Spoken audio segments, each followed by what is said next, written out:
తిరుమలకు సరఫరా చేసే నెయ్యిలో కల్తీ జరిగింది అంటున్నారు మంత్రి కొల్లు రవీంద్ర. కొవ్వు పదార్థాలు ఉన్నాయి అనేది నివేదికలో ఉందన్నారు. జగన్కు దేవుడంటే నమ్మకం లేదని డిక్లరేషన్ ఇవ్వకుండా చాలాసార్లు దర్శనం చేసుకుని అపవిత్రం చేశారు అని మండిపడ్డారు. సిట్ నివేదికలో అన్ని వాస్తవాలు ఉన్నాయని చెప్పారు. తప్పు చేసిన వారు ఎవరు కూడా తప్పించుకోలేరు అంటున్నారు మంత్రి కొల్లు రవీంద్ర. పూర్తి సమాచారం మా ప్రతినిధి నరసింహ అందిస్తారు. ఈ వ్యవహారంపై ప్రస్తుతం మంత్రి కొల్లు రవీంద్ర మనతో పాటు ఉన్నారు. సార్, సిట్ నివేదిక ఏం చెప్తారు? సిట్ కాదు, సిబిఐ కానీ ఇవన్నీ కూడా ఛార్జ్ షీట్ ఇప్పుడు బయటకు వచ్చినాయి. ఆ ఛార్జ్ షీట్లో మరి వాళ్ళు చెప్తా ఉన్నారు ఏమీ లేదని చెప్పి, కానీ వాళ్ళ ఛార్జ్ షీట్ మేము కొంతవరకు చదివిన దాని ప్రకారం దీంట్లో కల్తీ జరిగింది, 100% కల్తీ జరిగిందని చెప్పారు. ఇందులో కూడా ఎక్కడ నెయ్యి లేదని చెప్పారు. దాంతోపాటు కొంత మోనో ట్రైక్లోసైడ్స్ ఉన్నాయని చెప్పారు. మోనో ట్రైక్లోసైడ్స్ అంటే కొన్ని కొవ్వు, అది వెజిటబుల్ కొవ్వు అవ్వచ్చు, లేకపోతే యానిమల్ కొవ్వు కూడా ఉండడానికి ఉంది. యానిమల్ కొవ్వు కూడా దీంట్లో ఉందనేది వాళ్ళు ఇచ్చినటువంటి దాని ప్రకారం ఏమీ లేదని చెప్పి బొంకే కార్యక్రమాలు చేస్తున్నారు. ఇవాళ ఇవన్నీ కూడా ప్రజలు గమనిస్తూ ఉన్నారు, స్వామి గమనిస్తూ ఉన్నారు. మాకు పూర్తి నమ్మకం, విశ్వాసం ఉంది. ఇలాంటి పరిస్థితులు చేసిన వ్యక్తులు అంటే ఆయనకు విశ్వాసం లేదు, నేను అవ్వచ్చు. ఇది సెక్యులర్ స్టేట్, కొన్ని మనోభావాలు ఉంటాయి. దేవాలయాల్లో కొన్ని రూల్స్ అండ్ రెగ్యులేషన్స్ పెట్టుకున్నాం, దాని ప్రకారం నడుచుకోవాల్సినటువంటి అవసరం ఉంది.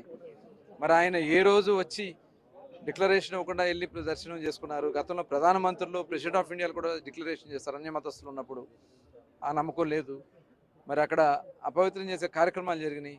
అవన్నీ కూడా వాళ్ళ వాస్తవాలు బయటకు వస్తాయి. ఇవాళ దాన్ని అల్లరి చేయడానికి, దేవాలయాన్ని అల్లరి చేయడానికి ముందు బాటి చూపించడం చూసాం. ఆ స్వామి మీద కూడా ఈ రకంగా రాజకీయం చేయాలని ప్రయత్నం చేస్తున్నటువంటి జగన్మోహన్ రెడ్డికి తప్పకుండా గుణపాఠం జరుగుతుంది. యాన్యువల్ ఫ్యాక్ట్ లేదని తప్పుడు ప్రచారాలు చేస్తారు. యాన్యువల్ ఫ్యాక్ట్ లేదు, సిట్ నివేదిక ఇచ్చింది, కానీ తప్పుడు ప్రచారాలు చేస్తున్నారంటూ కూడా వైసీపీ చెప్తారు. తీమనండి, ఏ పేరాలో ఏముందని వాస్తవాలు ఉన్నాయి. ఇప్పుడు వాళ్ళు ఇచ్చినటువంటి నివేదికలో టోటల్గా ఏదైతే వాళ్ళు ఇచ్చినటువంటి ఛార్జ్ షీట్లో ఎంత శాతం కొవ్వు వాడారు, ఎంత శాతం ఏ ల్యాబ్లో ఏం రిపోర్ట్ ఇచ్చారు, ఏ ల్యాబ్లో ఏ రిపోర్ట్ ఇచ్చారు డీటెయిల్స్గా ఉన్నాయి. ఆ రోజు ప్రభుత్వం కూడా గవర్నమెంట్కి సంబంధించిన ల్యాబ్లోనే మేము టెస్ట్ చేయించాం. దాని ప్రకారం వాళ్ళు చేశారు. ఆ నివేదిక మొత్తం చదువుకుని మాట్లాడాలని చెప్తా ఉన్నా. ఏదో ఇవాళ రాజకీయం చేయాలి, తప్పు చేసి కూడా బొంకేస్తే నిజమైపోద్ది అనుకుంటా ఉన్నారేమో. ఇవన్నీ జరగవు. ఇవాళ ఎవరు కూడా తప్పించుకోలేరు. ఏదైనా అపచారం చేసిన వ్యక్తులు తప్పకుండా శిక్షించబడతారు.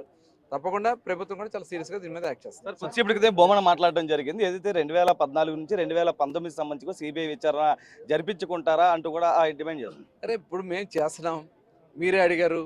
1924లో మీరు ఎందుకు నివేదికలు మార్చారు? అక్కడ ఉన్నటువంటి నిబంధనలు ఎందుకు తగ్గించారు? అక్కడ ఉన్నటువంటి నిబంధనలు తగ్గించడం వల్ల పనికిరాని చెత్త కంపెనీలు వచ్చినాయి. వాళ్ళ దగ్గర పాలే లేదు. 4 లక్షల లీటర్ల పాలు కావాలి. ఎక్కడ పాలు కొన్నారు చూపించమనండి. పాలు లేవు. నెయ్యి ఎక్కడి నుంచి వస్తుంది పాలు లేకపోతే? వాళ్ళు ఎక్కడి నుంచి ఎవరైతే ఉన్నారో ముద్దాయిలు వాళ్ళందరి పేర్లు కూడా ఉన్నాయి. వీళ్ళతో ఎవరెవరు మాట్లాడారో ఆ డీటెయిల్స్ అన్ని కూడా ఉన్నాయి. సిబిఐ మొత్తం తుది నివేదిక వచ్చాక టోటల్ డీటెయిల్గా మేము మాట్లాడతాం.